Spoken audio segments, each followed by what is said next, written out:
Hello, welcome to This Month in Arts Marketing with the Confluence Art Solutions team. My name is Megan, and with me today I have Melanie and Lynette. We are going to be jumping back to our basics and talking about the simplest marketing plan, the steps that we think are the most essential for making the best and most effective use of your time, your money, your energy, and your staff. So, no matter how big or small, let's dive back into the basics for a little bit.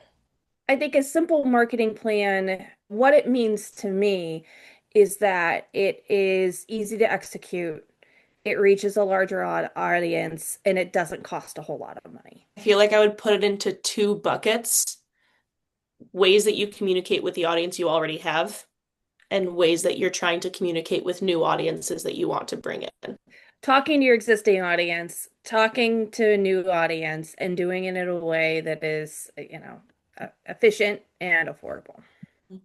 So what would that look like then? Mel, when we started talking about this, you definitely brought up email as like number one thing to focus on. I think I would 100% back that as like step number one, email. No, yeah, I definitely would.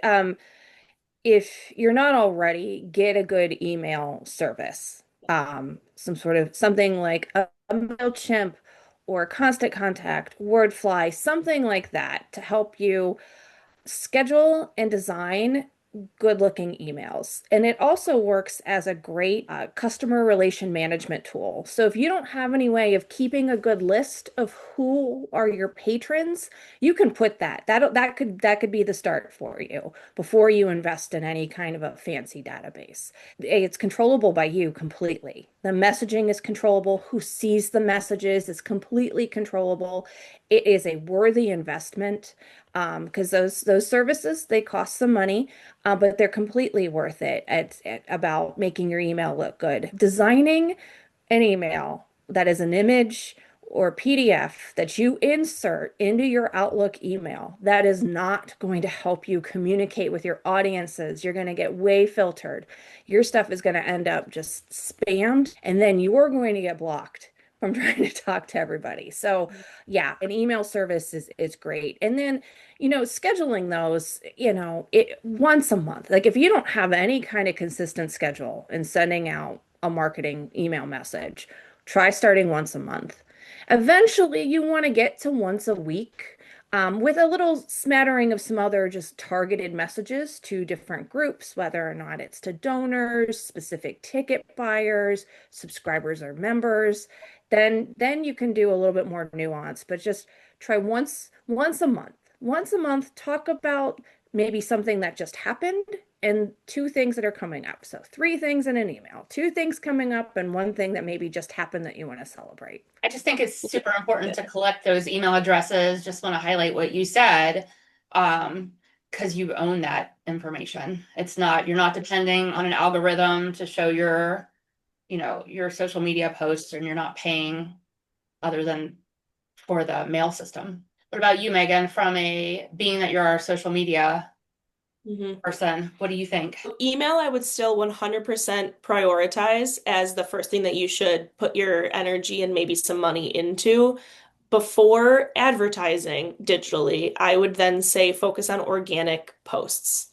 The number one tip right now is it does not have to be curated and it does not have to be the commercials that you see on like cable TV or on your streaming services. You do not have to make your social posts commercials, even though you might be trying to sell something. Organic content, being as comfortable and casual and personal as possible, is performing the best right now. Again, like Mel said, getting a consistent schedule so that way you have a predictable way that you're working and you're not just flying by the seat of your pants in posting. Whatever you can do consistently right now. I would start with one post a week and then see if you can ramp it up from there.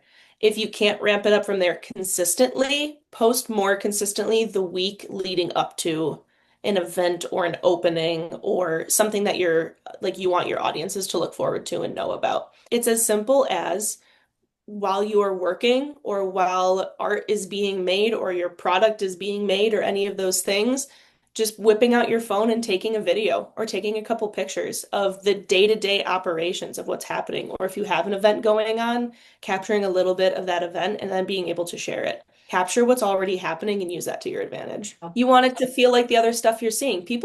Like, it's hard for marketers to say, but people don't like being sold things. They don't want to feel like they're being sold to. They want to be scrolling and go, oh, I really enjoyed that video. Oh, look, it's from this organization, and not feel like they're being sold to. It just feels like more of the enjoyable content that they see online. So I would say then, in talking about like talking to your current audiences and then talking to hopefully developing audiences or new audiences, how would you change your thought around that? So, like Mel, if I was going to say we're trying to expand new audiences, what's one thing that you could do that you think would help that? And would that be emails? Would you be just trying to capture new emails? What would you be doing?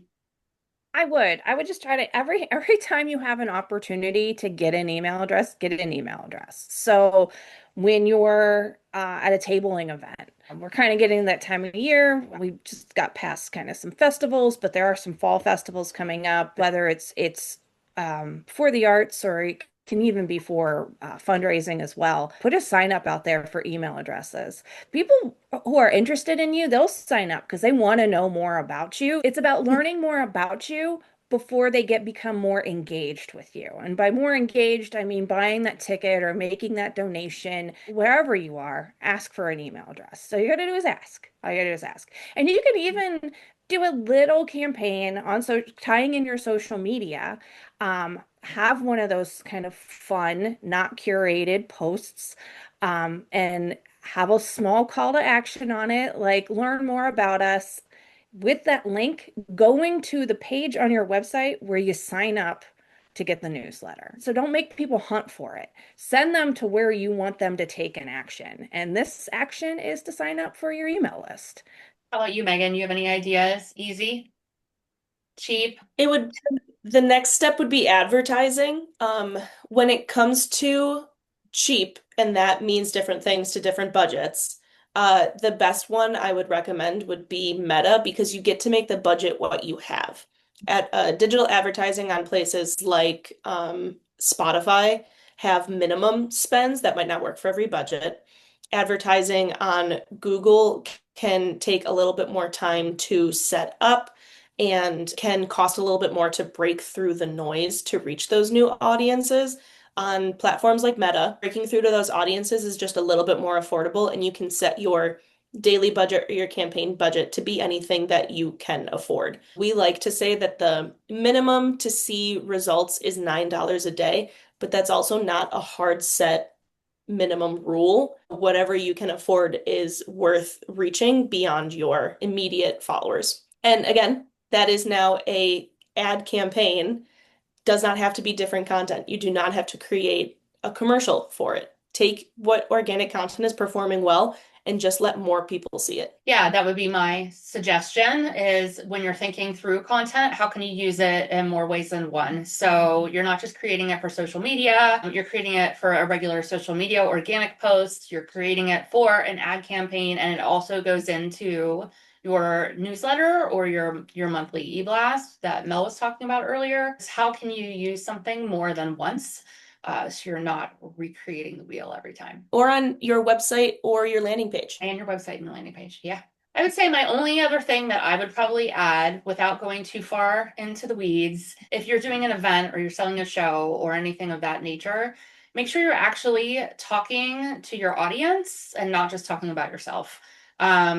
So a lot of times we see people say like, join us, I, but we want it to be about them. So when you are talking about come to this event, why would they want to come to this event?